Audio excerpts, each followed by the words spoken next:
Hi friends, welcome back to my channel. അപ്പോൾ ഇന്ന് ഞാൻ വന്നിട്ടുള്ളത് നല്ല കിടിലൻ ഞണ്ട് റോസ്റ്റിൻ്റെ റെസിപ്പി ആയിട്ടാണ് കേട്ടോ. അപ്പോൾ അതിനായിട്ട് നമുക്ക് ഒരു ചട്ടി അടുപ്പത്ത് വെക്കാം. ചട്ടി ഒന്ന് ചൂടായി വരുമ്പോൾ അതിലോട്ട് വെളിച്ചെണ്ണ ഒഴിച്ചു കൊടുക്കാം. വെളിച്ചെണ്ണ ഒന്ന് ചൂടായി വരുമ്പോൾ നമുക്ക് അതിലോട്ട് അരിഞ്ഞു വെച്ച ഇഞ്ചിയും വെളുത്തുള്ളിയും ചേർത്ത് കൊടുക്കാം. എന്നിട്ട് നന്നായിട്ടൊന്ന് വഴറ്റിയെടുക്കാം.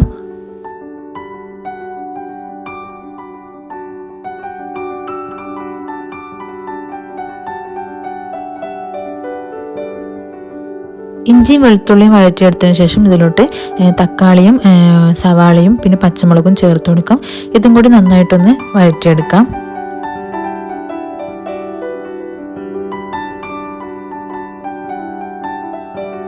ഈ സമയത്ത് ഇതിലേക്ക് ആവശ്യത്തിനുള്ള ഉപ്പുകൂടി ചേർത്ത് കൊടുക്കാം. അതിന് ഉപ്പ് ചേർത്ത് കൊടുക്കുമ്പോൾ അത് പെട്ടെന്ന് വഴന്ന് കിട്ടുമല്ലോ. അപ്പോൾ ഉപ്പുകൂടി ചേർത്ത് കൊടുത്തിട്ട് വീണ്ടും അത് ഒന്ന് വഴറ്റിയെടുക്കാം. തക്കാളി ഉള്ളിയൊക്കെ ഒന്ന് നന്നായിട്ട് വെന്ത് ഉടച്ചെടുക്കാം.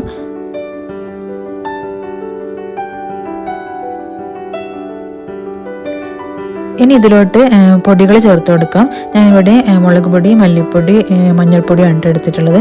അപ്പോൾ അത് ചേർത്ത് കൊടുത്തിട്ട് നന്നായിട്ടൊന്ന് വഴറ്റിയെടുക്കാം.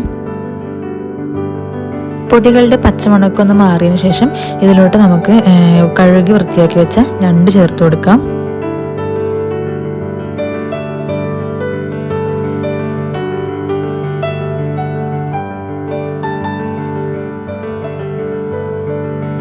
ഇനി ഇതിലേക്ക് കുറച്ച് വെള്ളം കൂടി ചേർത്ത് കൊടുത്തിട്ട് നന്നായിട്ടൊന്ന് ഇളക്കി യോജിപ്പിച്ചു കൊടുക്കാം.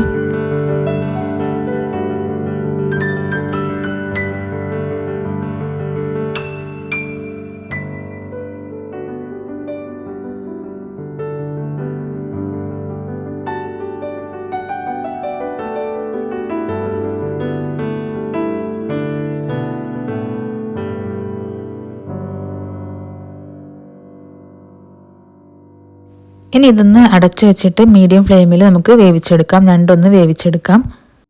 ഒരു 6-7 മിനിറ്റ് കഴിഞ്ഞിട്ട് നമുക്കിതൊന്ന് തുറന്ന് നോക്കാം. അപ്പോൾ ഇത് ഞണ്ട് നന്നായിട്ട് തിളച്ച് വന്നിട്ടുണ്ട്. ഇനി ഇതിലോട്ട് പിന്നെ നമുക്ക് കുറച്ച് തേങ്ങയും അതുപോലെ തന്നെ കുറച്ച് കറിവേപ്പിലയും കൂടി ചേർത്ത് കൊടുക്കാം.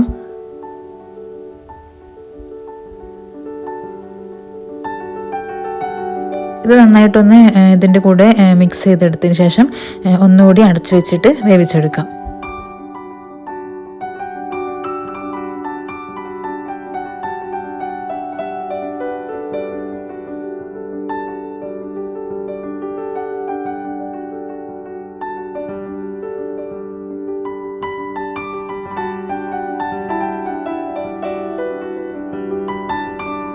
അപ്പോൾ ഒരു 5-6 മിനിറ്റ് കഴിഞ്ഞ് നോക്കിയപ്പോൾ ഇതാ ഞണ്ടൊക്കെ നന്നായി വെന്ത് വന്നിട്ടുണ്ട്.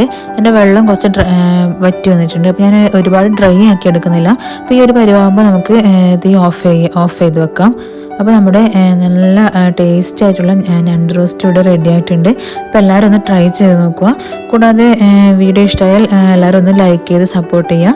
സബ്സ്ക്രൈബ് ചെയ്യാത്തവരുണ്ടെങ്കിൽ സബ്സ്ക്രൈബ് ചെയ്തുകൊണ്ട് സപ്പോർട്ട് ചെയ്യുക. അപ്പോൾ നമുക്ക് മറ്റൊരു വീഡിയോയുമായി വീണ്ടും കാണാം. ബൈ.